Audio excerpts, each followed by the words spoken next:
Hi everyone, great news! We're at the halfway point.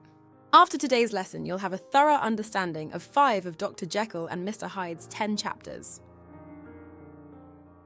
Today, we are investigating the incident of the letter, a chapter that sees Utterson's suspicions regarding the connection between Jekyll and Hyde grow, much to the disturbance of the austere lawyer.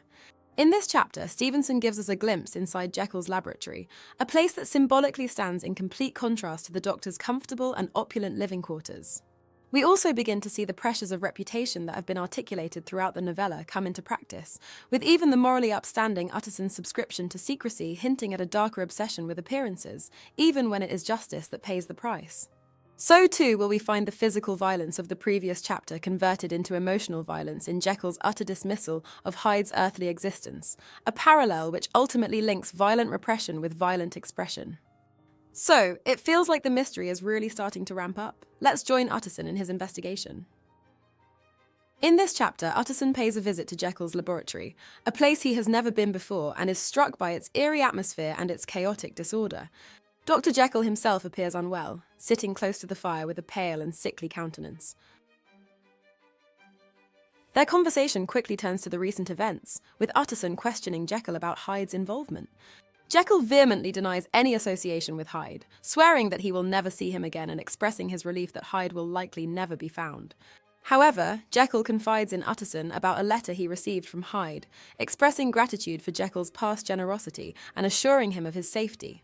Jekyll is unsure whether to show the letter to the police, fearing it may tarnish his own reputation. Utterson, surprised by Jekyll's selfishness, agrees to take possession of the letter and consider the matter. Before leaving, he questions Poole, Jekyll's butler, about any recent visitors or deliveries. Poole assures him that no one has entered the house further, adding to Utterson's suspicions. Back at his own home, Utterson seeks the counsel of his head clerk, Mr. Guest, sharing the letter he received from Hyde. Utterson also shows him a note from Jekyll, prompting Guest to compare the 2 handwriting samples, which Guest confirms are extremely similar. After Guest leaves, Utterson locks the letter from Hyde away in his safe, troubled by the implications of Jekyll's connection to a murderer. Chapter 5 of Dr. Jekyll and Mr. Hyde provides readers with a glimpse into Dr. Jekyll's laboratory, a space steeped in intrigue and mystery.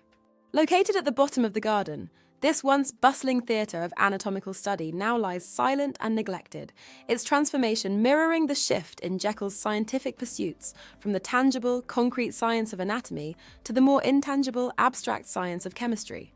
The room's eerie atmosphere, accentuated by the dim light filtering through the foggy cupola, serves as a stark contrast to the warmth and comfort of Jekyll's living quarters above, hinting at the darker experiments being conducted below, and also serving as a mirror to the contrast between Jekyll and Hyde, or indeed Jekyll's respectable facade and his private desires. Finally, the straw and crates that litter the floor of the laboratory remind readers of an animal's lair, reminding us of Hyde's animalistic qualities, and thus the primal instincts that are explored and unleashed within this setting. In Chapter 4, we witness the sheer violence inherent in Hyde's base desires. In Chapter 5, we witness a violence of equal ferocity, but this time in Jekyll's claims to have cut all ties with Hyde and ended their earthly association. In his ardent insistence, Jekyll seems to rob Hyde of his very existence, his speech metaphorically taking on the form of a murder akin to that of Danvers Carew. In figuring Jekyll's repression of his desires in such a violent form, Stevenson aligns the intensity of the repression of desires with the intensity with which they are unleashed. Thus, Stevenson forces the reader to contemplate the dire consequences of entirely suppressing their natural instincts. Chapter 5 delves into the theme of reputation, particularly as it pertains to Dr. Jekyll's standing in society and the potential fallout from his association with Hyde. Utterson's concern for his friend's reputation is palpable as he confronts Jekyll about the implications of his connection to Hyde and the possibility of his name being tarnished by association. Indeed, Utterson is pleased by his friend's selfishness when he finally shows some concern for his own reputation, this contradictory response highlighting the paramount significance of appearances and social standing in Victorian society. Chapter 5 ultimately offers us an insight at last into the effect that Hyde's actions are having on Jekyll, and his subsequent concern for his reputation serves as a catalyst for the novella's forthcoming exploration of the consequences of moral transgression and the fragility of societal norms. And there you have it, Chapter 5 of Strange Case of Dr. Jekyll and Mr. Hyde, summarized, analysed, and hopefully understood. Chapter 5 offers an insight into Dr. Jekyll's psyche as we get a glimpse into the duality between Hyde and Jekyll. We've dissected Stevenson's effective use of setting, diving into the eerie atmosphere of Jekyll's laboratory and its symbolic significance in reflecting the Doctor's inner turmoil and the duality of his nature. We've also explored the theme of violent repression, drawing parallels between Hyde's physical violence and Jekyll's emotional violence in severing ties with his alter ego, and relating these parallels to that between violent repression and violent expression.